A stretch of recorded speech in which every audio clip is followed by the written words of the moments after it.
Je m'appelle Zeno Graton, je suis bruxellois. J'ai réalisé un long métrage, mon premier long métrage qui s'appelle Le Paradis et qui sort le 17 mai en Belgique. C'est une histoire d'amour entre deux jeunes ados, Joe et William, qui sont incarcérés dans un centre de détention pour mineurs délinquants. J'ai été inspiré par plusieurs choses pour écrire Le Paradis. Mon cousin, il a été beaucoup incarcéré là-bas. Ça a créé quelque chose d'assez fort chez moi de voir à quel point en fait ça ne marchait pas, à quel point la société, ma famille portaient un regard assez méprisant sur en fait ce qui lui arrivait. Et après, à côté de ça, je pense que moi, c'est vraiment Jean Genet. C'est Jean Genet, son film Un chant d'amour, mais aussi tous ses livres. Moi, j'ai lu, voilà, je pense au Miracle de la Rose, je pense à Notre-Dame des Fleurs, je pense à tous des romans que j'ai lus assez jeune et qui m'ont vraiment constitué et construit en tant que personne désirante. Après, on s'est beaucoup inspiré aussi du soufisme. En fait, le soufisme, c'est une branche de l'islam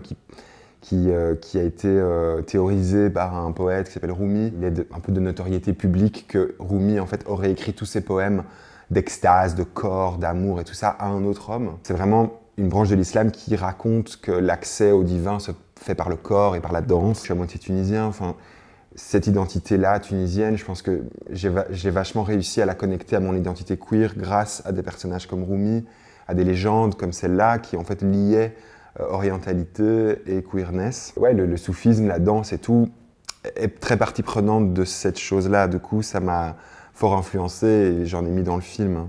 J'avais vraiment envie de raconter une histoire d'amour entre deux garçons qui seraient libres et où on pourrait être romanesque et arrêter de parler de parler des fictions, enfin, dans la fiction, arrêter de parler du dépassement de la honte ou arrêter de parler de l'inhibition pour vraiment accéder à d'autres formes de récits. Mais j'avais pas envie non plus de complètement mettre de côté l'aspect coercitif ou en tout cas l'aspect difficile en fait que c'est de vivre une histoire d'amour en tant que pour deux garçons aujourd'hui ou deux filles, enfin voilà, une histoire d'amour queer. Et en fait ça, je l'ai matérialisé effectivement par un obstacle extérieur qui serait vraiment le lieu qui allait être à la fois effectivement le territoire de leur amour, mais aussi en fait la prison qui va les en empêcher. Je pense que le principal de ce qui s'échange se passe effectivement dans les regards et les corps. On parle ici de corps qui sont docilisés, enfermés, disciplinés et de comment ils vont se libérer. Avec mon chef opérateur Olivier Bounjing, on a vraiment réfléchi à comment rester dans le lyrisme du romanesque et dans les mouvements. J'ai souvent eu du mal à connecter mon arabité et mon identité queer. Et en fait, ces deux choses ne sont pas du tout incompatibles et en fait, c'est quelque chose que j'ai appris au fur et à mesure et qui n'est pas évident. Et notamment dans les représentations au cinéma des personnages queer et ou arabes, c'est souvent des personnages qui sont objets de désir, objets d'exotisation ou objets de victimisation. Là, j'avais vraiment envie de raconter l'histoire d'un personnage qui serait sujet de son histoire, qui serait guidé par son désir et qui n'aurait aucune inhibition par rapport à ça. Et en fait, la musique qu'on a créée avec Bachar Mar Khalife sert en fait à rendre fier son identité arabe, son identité orientale. On vit en ce moment une espèce de révolution queer à travers les médias, à travers les réseaux sociaux, à travers les films, voilà. Et en fait, pour moi, c'est-à-dire qu'il faut vraiment faire très attention à ça, parce qu'il y a eu plein de moments dans l'histoire où en fait tout d'un coup la question queer a été très très acceptée. Je pense aux années 30 en Allemagne où ça a été vraiment presque commercialisé, ça a été récupéré finalement par la sphère capitaliste. Je pense au mouvement de libération à la fin des années 60 où c'était très très beau et voilà.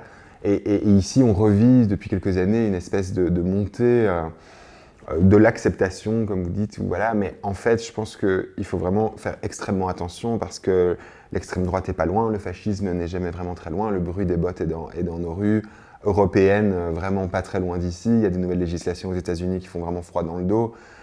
Moi, ce qui m'importait avec ce film, c'était de raconter une histoire d'amour qui se vivrait sans inhibition parce que je pense que c'est aussi une manière de montrer, de représenter quelque chose de désirable pour le spectateur, tout en ne faisant pas l'impasse sur la question politique. C'est toujours difficile, en fait, il y a toujours de l'homophobie, il y a toujours une structure institutionnelle qui est très lourde et qui est très empêchante, et des agressions, et il ne faut pas être en déni par rapport à ça. Mais par contre, ce que j'avais envie de dire, c'est que cette nouvelle génération, moi, elle m'a énormément inspiré. Parce que même si j'étais, moi, très très libre à la fin de l'adolescence, je vivais dans un contexte qui était complètement différent. Et là, d'avoir travaillé avec des jeunes gens, je me suis rendu compte qu'il fallait absolument être dans l'élan de cette jeunesse qui, en fait, ne se pose plus les mêmes questions de la même manière et est beaucoup plus tolérante. J'ai été aussi très inspiré par tout le casting. Au moment où ils sont arrivés, on discutait avec eux, il n'y avait aucun problème, il n'y avait même aucune question en fait sur l'homosexualité. Il y avait des acteurs qui avaient une sexualité queer, d'autres qui avaient une sexualité hétéro, ils échangeaient autour de ça. Ils savaient très bien le film qu'on faisait, ils étaient fiers aussi de le défendre. Je pense que voilà, ils m'ont vraiment beaucoup inspiré.